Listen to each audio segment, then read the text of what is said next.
3 true tales. The first from Henley, scene of the annual Royal Regatta, held here since 1839.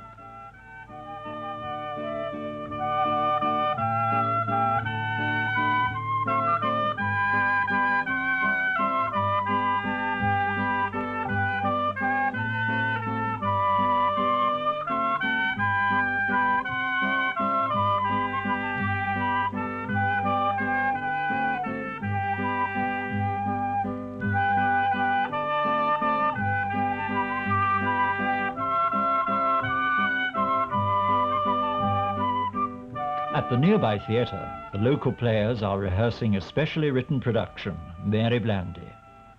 200 years ago, Mary Blandy, a local girl, murdered her father for not allowing her to marry. Her trial and public hanging caused such a stir that seeing Mary Blandy became a local joke for any apparition that might appear.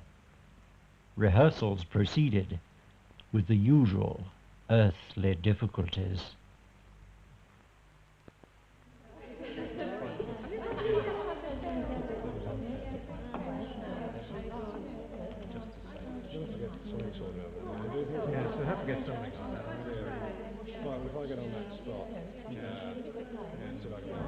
Well, at that moment, Alec, we want the spot to fade.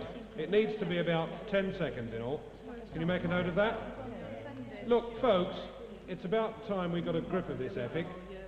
3 days to go and half of you don't know your lines. All right, let's start with Act 3, the most grotty part of the production. From the moment Mary Blandy enters to the killing of poor old Dad. Oh, yes. Over there and... That's right. Now, right, Mary, it's your speech from the prompt side, and look as though you mean it, dear. Don't wander about as if you were just learning your lines. Oh, I won't wander about too much. Tony, before we start, how can we be expected to concentrate on this play when someone's walking around the theatre? Some bird wanders round the circle just as we start rehearsing. Yeah, well, I know something like that. You should be so lucky. Well, I don't see anything. Could be the author having a fit. Right, Act 3. Stop worrying about odd spectators. They won't stay long after a few minutes of this. Right, Mary, your last speech. When you're ready. In the depth of the night, the heart that ceases to beat, and she who is struck dumb, when she speaks, then will the spell be cast, and the horror grow in the place where the deed was done. Death may still the heart, but the mind goes on, and who shall say what mysteries then unfold for evermore? Good, just right. Now a quick look through page 50 before we go any further. Okay. Page 50. Do we want to go? Yes, I think yes. And it won't take much longer if we did that now. Well, we're cooking. Yes, I think we'll have one. Yes. Fine. And so on. Yes. Okay, let's have a quick coffee break now, and we can come back to Act 3 afterwards, eh? Come on.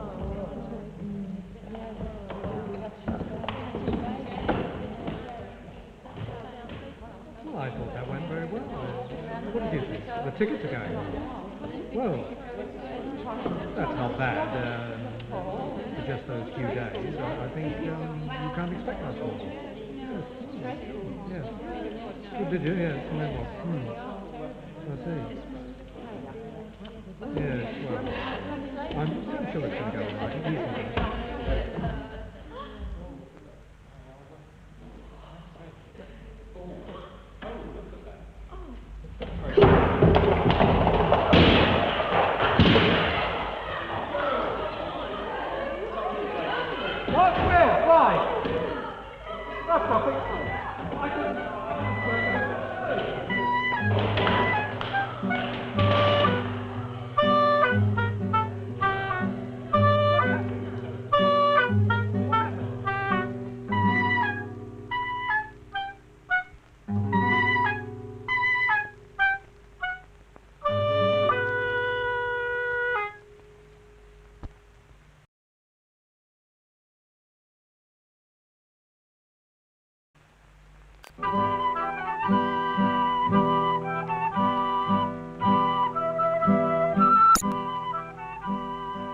Bisham Abbey, near Marlow. In Elizabethan times, the home of the Hoby family. Now a physical education college. Lady Hoby had her own strict ideas on the upbringing of a family. One of her sons was not blessed with academic ability.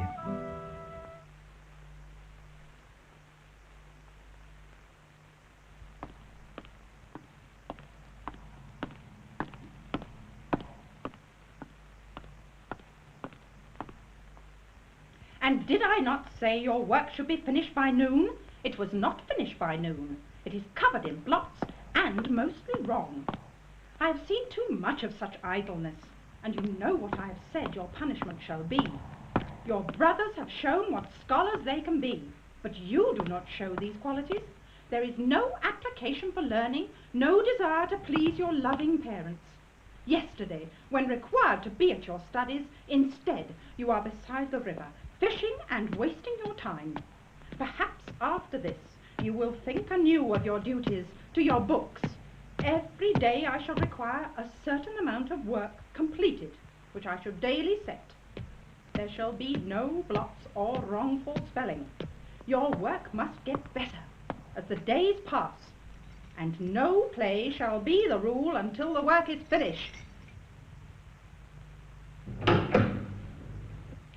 So now, repent at your leisure. Resolve to be a scholar, not an idle wastrel. My lady! Milady!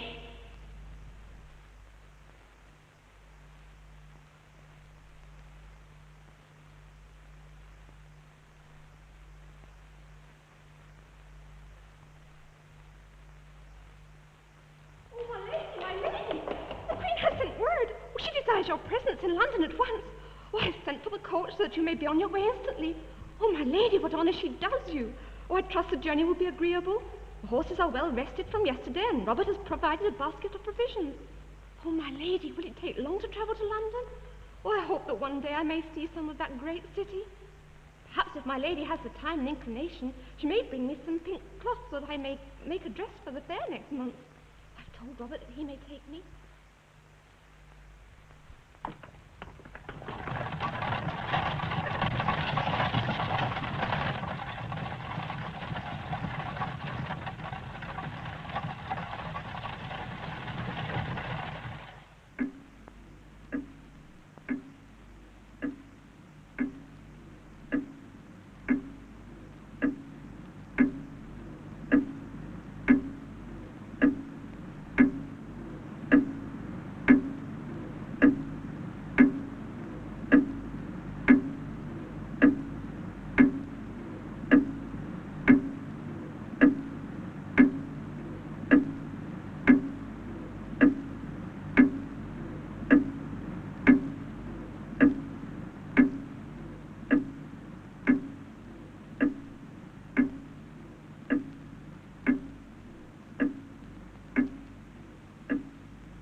Lady Hoby returned to Bisham a few weeks later to discover that the whereabouts of a small boy had not been questioned. The servants had assumed that the boy was in London with his mother. The maid had absconded with the coachman upon his return from London.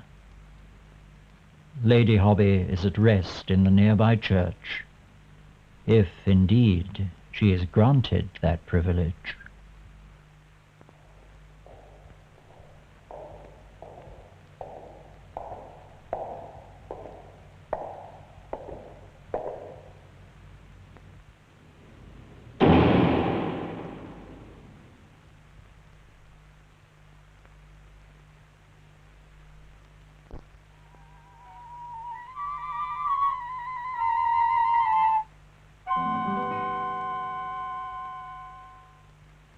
Burnham Beeches, the remains of a medieval forest.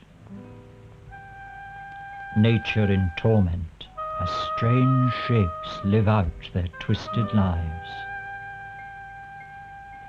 Here, in recent times, a small group of mystics gathered to test the magical powers of the Warlock.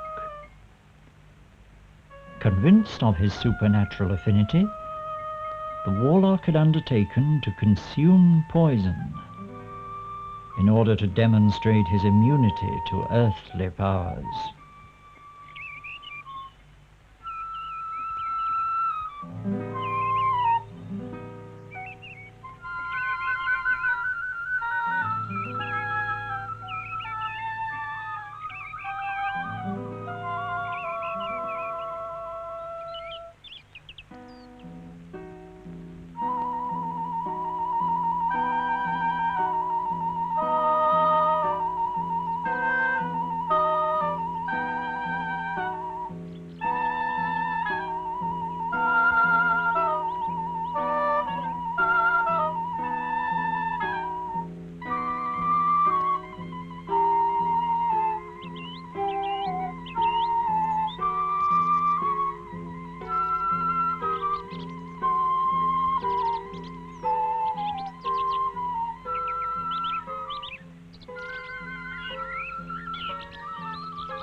Unfortunately, there is no cure for paraquat weed killer.